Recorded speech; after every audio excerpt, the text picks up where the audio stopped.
Hello friends, देव study से मैं पूनम कुमारी आपका बहुत बहुत स्वागत करती हूँ। दोस्तों, आज हम लोग ऐसे प्रश्नों के ऊपर डिस्कशन करेंगे जो आने वाले सभी एग्ज़ाम जैसे NTPC, railway, group D, bank, ARO, SSC, आपका सीपीओ, एसआई, सारे एग्ज़ाम्स के लिए जो है उपयोगी साबित होंगे, क्योंकि इसी तरह के प्रश्न जो है पूछे जाने की संभावना बनती है। तो आइए हम लोग बिना वक्त गंवाए जो है आज के इस वीडियो के पहले प्रश्न की ओर बढ़ते हैं। तो दोस्तों, पहला प्रश्न है हमारा कि उस राज्य का वर्तमान नाम क्या है जहां नालंदा नाम का प्राचीन शैक्षिक स्थल था। तो दोस्तों, उस राज्य का वर्तमान नाम बिहार है, जहां की नालंदा नाम का जो प्राचीन शैक्षणिक स्थल था। और इस नालंदा जो है विश्वविद्यालय की स्थापना दोस्तों जो गुप्त शासक था कुमार गुप्त के द्वारा जो है इस नालंदा विश्वविद्यालय की स्थापना की गई थी। यहीं पर जो है दोस्तों, यानी कि जो बौद्ध शिक्षा का यह केंद्र माना जाता था प्राचीन काल में, यानी बौद्ध धर्म से संबंधित शिक्षाएं दी जाती थी। और यहाँ जो है लगभग 10,000 स्टूडेंट्स के जो है दोस्तों पढ़ने की व्यवस्था उस समय की गई थी। तो यह भी आश्चर्यजनक बात है कि उस काल में, यानी ईसा मसीह के जन्म के पूर्व की घटना है दोस्तों।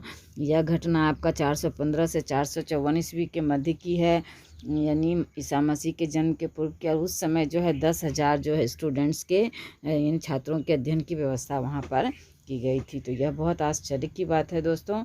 और यह स्थान कहाँ है? तो यह स्थान आपका बिहार में स्थित है। चलिए अगले प्रश्न की ओर बढ़ते हैं। अगला प्रश्न है हमारा कि किस लेखक ने जासूसी पात्र पोइरोट की रचना की। तो पोइरोट की रचना करने वाला जो है दोस्तों इसका क्रिस्टी थे, यानी बी ऑप्शन इसका सही जवाब हो जाएगा कि जो जासूसी पत्र है आपका पोइरोट, उसकी रचना क्रिस्टी के द्वारा की गई थी।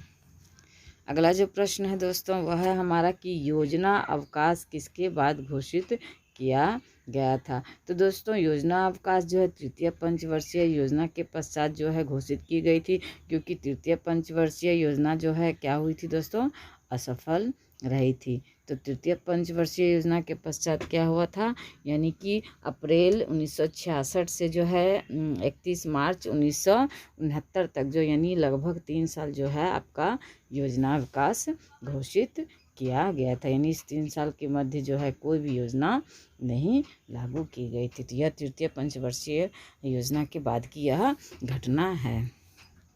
अगला जो प्रश्न हमारा दोस्तों वह है नगर कोझिकोड कहलाता था। तो नगर कोझिकोड आपका कालीकट का बंदरगाह जो है दोस्तों यह कहलाता था। इसी पर जो है आपका जो वास्को डी गामा थे जिसने कि भारत की खोज की थी दोस्तों, हम लोग जानते हैं। तो ये जो है आपका 1498 में जो है यहाँ आया था इसी बंदरगाह पर सर्वप्रथम। तो यह भी निश्चित रूप से आप लोग याद रखिएगा। अगला प्रश्न है चीन की संसद कहलाती है। तो चीन की संसद क्या कहलाती है दोस्तों? तो चीन की संसद जो राष्ट्रीय जन कांग्रेस कहलाती है, यानी नेशनल पीपुल्स कांग्रेस इसे कहा जाता है चीन की संसद को। अगर पाकिस्तान की संसद की कोई बात करें दोस्तों, तो राष्ट्रीय असेंबली यूएस की संसद की बात करें तो कांग्रेस कहा जाता है। यानी ये कांग्रेस जो है दोस्तों यूएस की जो है आपकी असेंबली है, यानी संसद है। तो इसको भी निश्चित रूप से आप लोग याद रखना।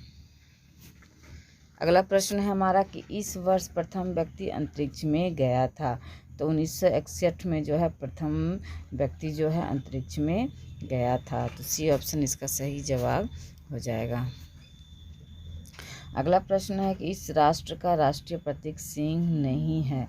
तो दोस्तों, पाकिस्तान का जो है राष्ट्रीय प्रतीक सिंह नहीं है। बाकी नॉर्वे, बेल्जियम और नीदरलैंड का जो है राष्ट्रीय प्रतीक आपका सिंह है। सिर्फ पाकिस्तान ही ऐसा है जिसका राष्ट्रीय प्रतीक सिंह नहीं है। अगला प्रश्न है हमारा कि एक मानचित्र में समान दाब वाली रेखाएं कहलाती है। तो एक मानचित्र में समान दाब वाली रेखाएं क्या कहलाती है दोस्तों? तो आइसोबॉरस कहलाती है, यानी सी ऑप्शन इसका सही जवाब हो जाएगा। अगला प्रश्न हमारा कि यह दिवस इक्विनोक्स कहलाता है। तो इक्विनोक्स का अर्थ होता है दोस्तों कि यह जो है ऐसा दिन होता है दोस्तों जहाँ की पृथ्वी जो है, यानी पृथ्वी पर जो है सूर्य की किरणें विषुवत रेखा, ये पृथ्वी है दोस्तों, ये विषुवत रेखा है। तो ये विषुवत रेखा पर सूर्य यहाँ आपका है, तो यहाँ जो है लंबवत पड़ती है। तो यह दिन यानी कि आपका जो है 22 सितंबर और 21 मार्च, यहाँ दिन और रात क्या होता है दोस्तों, बिल्कुल बराबर होता है। तो यही दिन आपका इक्विनॉक्स कहलाता है। अगला प्रश्न है हमारा कि यह राजनीतिज्ञ विमान दुर्घटना में मारे गए थे। तो दोस्तों संजय गांधी जो है विमान दुर्घटना में मारे गए थे, और यह जो है इंदिरा गांधी जी के कौन थे, पुत्र थे। अगला प्रश्न है हमारा कि विधि का शासन की संकल्पना कहाँ की संवैधानिक प्रणाली की एक विशेष विशिष्टता है। तो दोस्तों विधि का जो शासन है यह जो है ब्रिटेन की एक संवैधानिक प्रणाली की विशेष विशिष्टता है। विधि का शासन का अर्थ होता है कि विधि के लिए सभी समान है, चाहे वह कितना भी पावरफुल व्यक्ति क्यों ना हो, चाहे वह राजा ही क्यों ना हो, विधि के सामने जो है सभी समान है। और यह संकल्पना जो है आपका ब्रिटेन की विशेषता है, और यही जो है इसी का अनुकरण हमने जो अपने संविधान में यानी ब्रिटेन का ही अनुकरण हमने किया है। अगला प्रश्न है कि एक रिट किसके द्वारा जारी की जाती है। तो दोस्तों रिट जो है आपका अनुच्छेद 32 के तहत जारी की जाती है, और अनुच्छेद 32 के तहत जो है आपका सर्वोच्च न्यायालय जारी करती है। और यहाँ चूँकि सर्वोच्च न्यायालय नहीं है दोस्तों, यहाँ कोई उच्च न्यायालय है, तो ये उच्च न्यायालय जो है आपका 226 के तहत जो है रिट जारी करती है। यानी संवैधानिक उपचारों के तहत जो है किसी व्यक्ति का अधिकारों का अगर हनन होता है तो वह सुप्रीम कोर्ट में अर्जी लगा सकता है, और वह जो है सुप्रीम कोर्ट उसे रिट जारी करके संरक्षण देगी। अगला जो प्रश्न है दोस्तों यह है बुकर पुरस्कार विजेता रही है। तो अरुंधति राय जो है दोस्तों यह बुकर पुरस्कार विजेता रही है, और यह बुकर पुरस्कार जो है दोस्तों सिर्फ अंग्रेजी में दी जाती है। और अरुंधति राय को जो 1997 में जो है यह पुरस्कार दिया गया था। उनकी पुस्तक थी the God of Small Things. तो the God of Small Things के लिए 1997 में अरुंधति राय को जो है बुकर पुरस्कार दिया गया था। अगला प्रश्न हमारा कि यह अंतःस्रावी ग्रंथि का एक उदाहरण है। तो अंतःस्रावी ग्रंथि का उदाहरण एक कौन सा है दोस्तों, तो थायराइड जो है आपका अंतःस्रावी ग्रंथि का एक उदाहरण है। और यह जो है थायराइड दोस्तों कहाँ होता है, तो यह गले में होता है।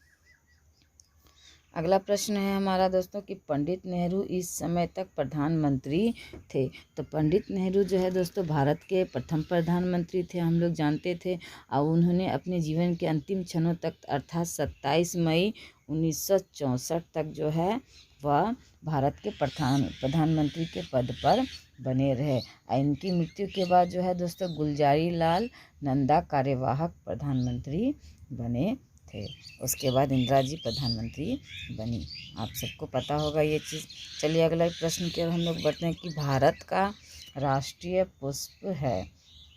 तो भारत का राष्ट्रीय पुष्प कौन सा है दोस्तों, तो कमल है भारत का राष्ट्रीय पुष्प। अगला प्रश्न है हमारा कि भारत के राष्ट्रीय कैलेंडर का यह पहला मास है। तो भारत के राष्ट्रीय कैलेंडर का पहला जो मास है दोस्तों वह चैत्र मास है। और अगर अंतिम मास की बात करें तो फाल्गुन मास जो है आपका यह अंतिम मास होता है। और जो है यह जो है यानी भारत का जो कैलेंडर है दोस्तों भारत सरकार के द्वारा यह 22 मार्च 1957 को अपनाया गया था। तो यह भी निश्चित रूप से याद रखिए।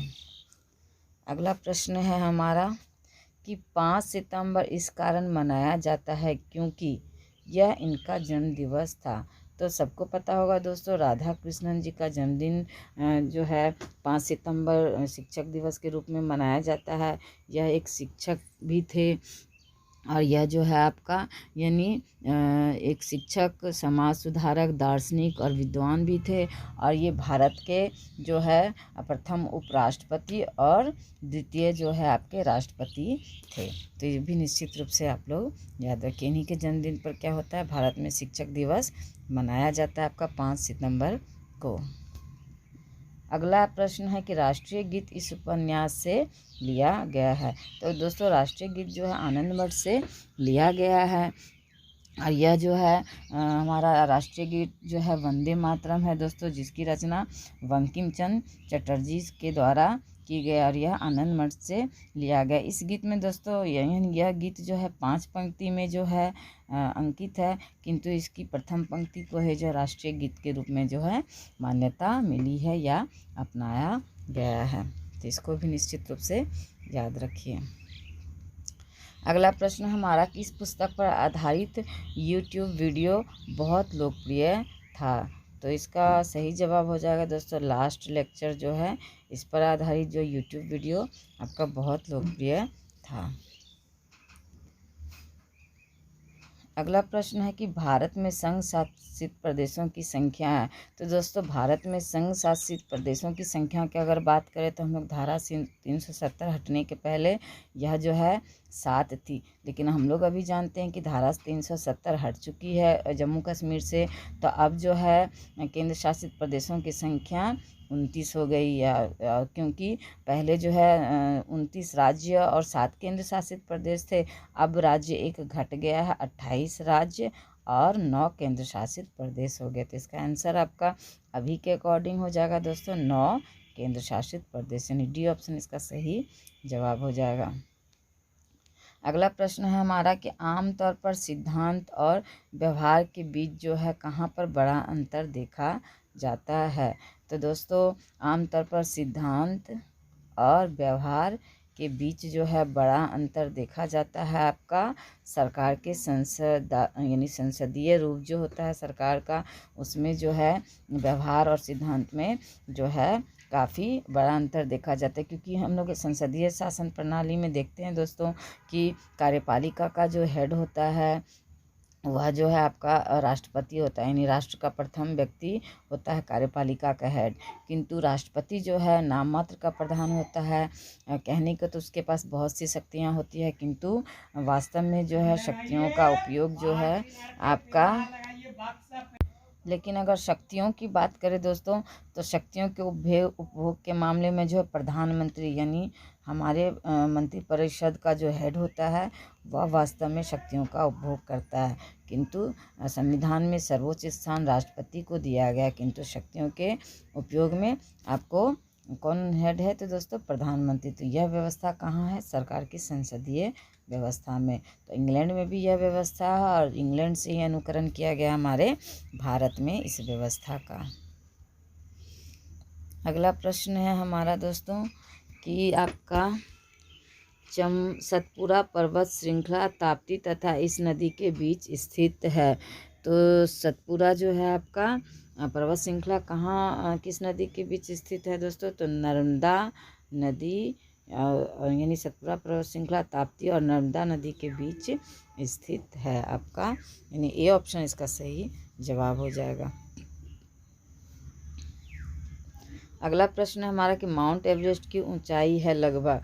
तो दोस्तों माउंट एवरेस्ट की ऊंचाई जो है 8850 है। पहले दोस्तों आपका 8848 इसका था, किंतु यह चूँकि नवीन पर्वत श्रृंखला के अंतर्गत हिमालय आता है दोस्तों, तो यह जो है बहुत यानी बहुत स्लो मोशन कह सकते हैं इसको, यानी जो नवीन पर्वत श्रृंखला होती है दोस्तों ये कुछ ना कुछ इसमें वृद्धि होती रहती है। तो इसकी ऊंचाई जो है दोस्तों अभी बढ़ करके 8850 हो गई और यह जो है दुनिया का सबसे ऊंचा पर्वत श्रृंखला है, जो कि वर्तमान में कहाँ है दोस्तों? नेपाल में स्थित है। तो इसको भी निश्चित रूप से याद रखिए। अगला और अंतिम प्रश्न है दोस्तों इस वीडियो का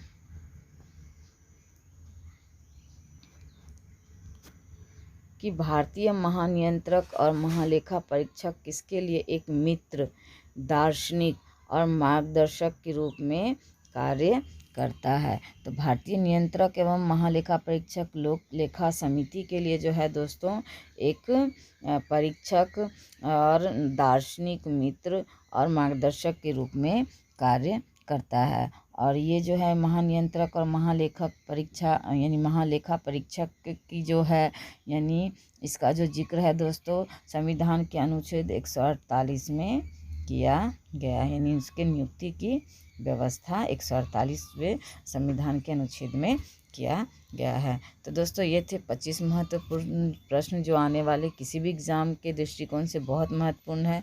तो आप लोग बिल्कुल रट डालिए, क्योंकि ऐसे ही प्रश्न पूछे जाते हैं।